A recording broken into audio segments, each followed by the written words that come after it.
Hello everyone, आज मैं एक ऐसे फिल्म का रिव्यू करने जा रही हूँ जिसका एंडिंग किसी को नहीं पसंद। मैंने इस फिल्म को वापस देखा and I realised Aarti was not the main villain. So who was the villain then? Let's see. तो स्टोरी स्टार्ट होती है दो फैमिली से, मिश्रा की फैमिली एंड शुक्ला की फैमिली। शुक्ला जी को अपनी बेटी भी आनी थी और अपनी बेटी के 50 बार मना करने के बाद भी वो लड़कों का रिश्ता लाना बंद नहीं करते। और दूसरी तरफ मिश्रा की फैमिली। लाओ तो अपने से छोटे घर की। घर परिवार सारा दब के रहेगा। मामा जी, देखना। उनकी फैमिली में एक लड़का था, तो अब लड़का का जन्म तो बिकने के लिए ही होता है।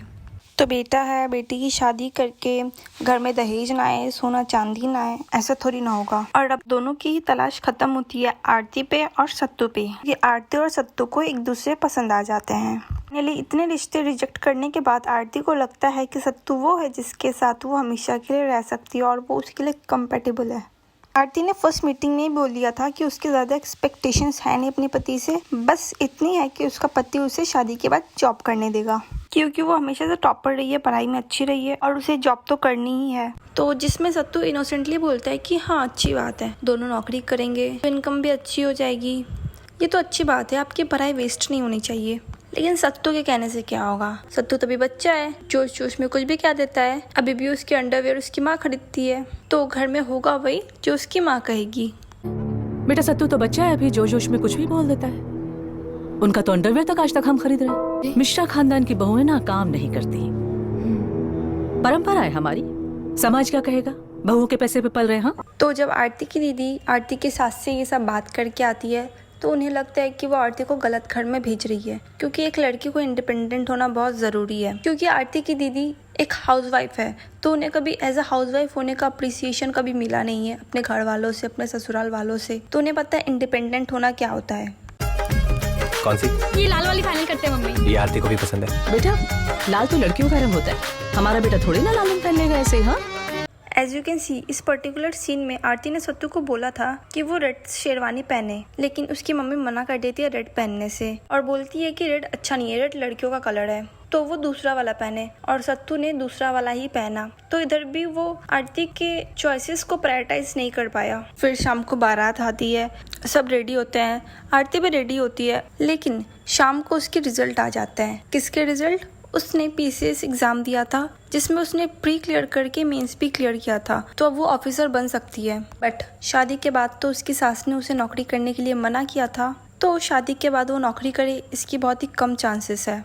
लेकिन आरती ने पीसीएस का एग्ज़ाम दिया है, ये किसी को घर में पता ही नहीं था, ना उसके पापा को, ना उसकी दीदी को, किसी को। ये एंड में पता चला। आरती की दीदी सबसे पहले उसके पापा के पास जाती है ये बोलने की ये शादी तोड़ दे, लेकिन उसके पापा नहीं मानते, उसे डांटते हैं, उसे भगाते हैं। फिर वो उसकी मम्मी को बोलती है, उसकी मम्मी भी नहीं मानती है। देन वो लास्ट में आरती के पास जाती है और उसे सजेशन देती है कि वो भाग जाए, क्योंकि शादी के बाद तो उसे नौकरी करने देंगी नहीं।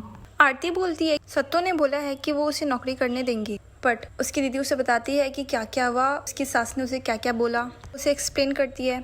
लेकिन फिर आरती भागने से मना करती है। वो बोलती है वो पहले सत्तू से डिस्कस करेगी, उसके बाद ही वो जाएगी। उसने सत्तू को बहुत कॉल्स किए, बट शादी में इतने शोर शराबे के कारण सत्तू कॉल नहीं उठा पाया। उसने बहुत मैसेजेस भी किए, बट सत्तू रिप्लाई ही नहीं कर पाया। एंड देन लास्ट में उसकी दीदी के बहुत इंसिस्ट और फोर्स करने के बाद आरती भाग जाती है उधर से। इधर बहुत लोग आरती की दीदी आरती को विलन बोलेंगे, बट आरती ने अपने फर्स्ट मीटिंग में ही बोल दिया था बस एक ही शर्त है कि उसे बस नौकरी करना है शादी के बाद।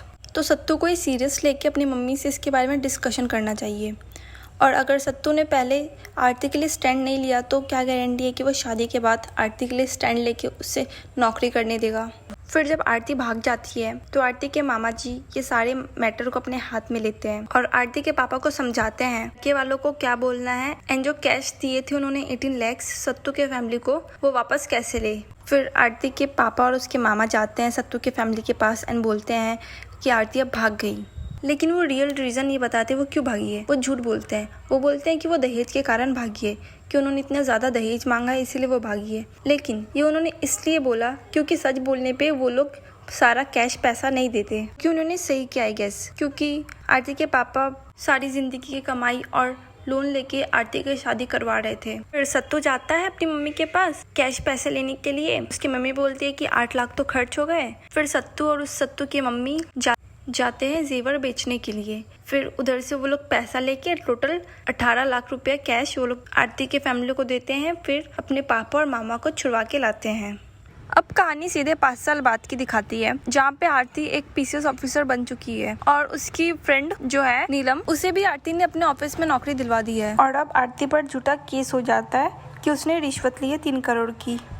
अब उस इन्वेस्टिगेशन के लिए एक आईएएस ऑफिसर को लाया जाता है और यह आईएएस ऑफिसर और कोई नहीं सत्तू होता है। हाँ, आरती के जाने के बाद उसने गुस्से में या बदला लेने के लिए उसने भी यूपीएससी क्रैक कर लिया है और अब वो एक आईएएस ऑफिसर है। तो अब एक दिन सत्तू आरती के घर पे जाते हैं इन्वेस्टिगेट करने के लिए और वो आरती के ड्रॉअर में देखता है कि सत्तू का दिया हुआ गिफ्ट ताजमहल रखा हुआ आरती के ड्रॉअर में और उन दोनों की फोटो भी रखी हुई है, जिससे हमें ये पता चलता है कि आरती अभी भी सत्तू से प्यार करती है। लेकिन फिर लोगों का क्वेश्चन है कि ऑफिसर बनने के बाद आरती वापस सत्तू से मिलने क्यों नहीं गई? 5 साल में एक बार तो मिल सकती थी, बट आरती के पास वो गट्स ही नहीं था कि वो उससे मिलने जाएगी। उसने शादी छोड़ के, सत्तू को छोड़ के वो ऑफिसर बनने के लिए गई थी, लेकिन उसके पास वो गट्स नहीं था, हिम्मत नहीं था। वो क्या मुंह दिखाएगी, वो सत्तू से कैसे मिलेगी? और फिर स्टोरी आगे बढ़ती है और फिर हमें पता चलता है कि आरती के खिलाफ जिसने भी ये स्टोरी प्लॉट की होती है वो उसकी बेस्ट फ्रेंड होती है, जिसको उसने जॉब दिलाई थी। क्योंकि वो फ्रेंड आरती से बहुत ज़्यादा जेलस होती है, क्योंकि आरती का फर्स्ट अटेम्प्ट में ही पीसीएस क्लियर हो गया था और उसके इतने अटेम्प्ट्स के बाद भी क्लियर नहीं हुए थे, तो वो जेलसी के कारण उसको जॉब से निकलवाना चाहती थी। और ये सच एक्सपोज किया सत्तू ने। और स्टार्टिंग से सत्तू बोल रहा था वो उससे बदला लेगा, ये करवाएगा, वो करवाएगा, बट उसने कुछ नहीं किया। उसने सब आरती के फेवर। और इसके बाद आरती जाती है सत्तू के पीछे, वो उससे शादी करना चाहती है और वो सत्तू को कन्विंस करती है कि वो अभी भी उससे प्यार करती है और सत्तू भी उससे करता है। तो उसे वो बार बार शादी के लिए प्रपोज कर रही थी, बट बार बार सत्तू उसे रिजेक्ट कर रहा था। तो लास्ट में आरती अपने जीजू के साथ मिल के आरती की नकली शादी का कार्ड छपवाते हैं और सत्तू को भी उन लोगों ने इन्वाइट किया शादी में जाने के लिए। शादी वाली रात सत्तू आता है शादी रोकने के लिए। फिर पता चलता है कि ये सब तो प्लानिंग हुई थी सत्तू और आरती को मिलवाने के लिए, जो सत्तू के फैमिली और आरती की फैमिली ने मिल के किया था। फिर सत्तू और आरती की शादी हो जाती है।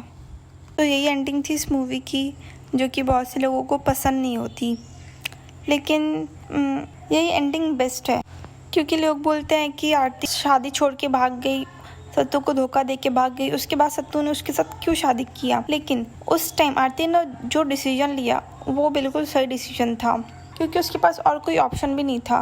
वो सत्तू को उसने इतना कॉल किया बताने के लिए, सत्तू ने भी नहीं उठाया। और शादी के पहले तो उसकी सास ने उसे बोल दिया था कि वो उसे नौकरी करने नहीं देगी। सबसे पहले तो उन लोगों ने दहेज को नॉर्मलाइज कर दिया, दहेज तो दे ही रहे हैं।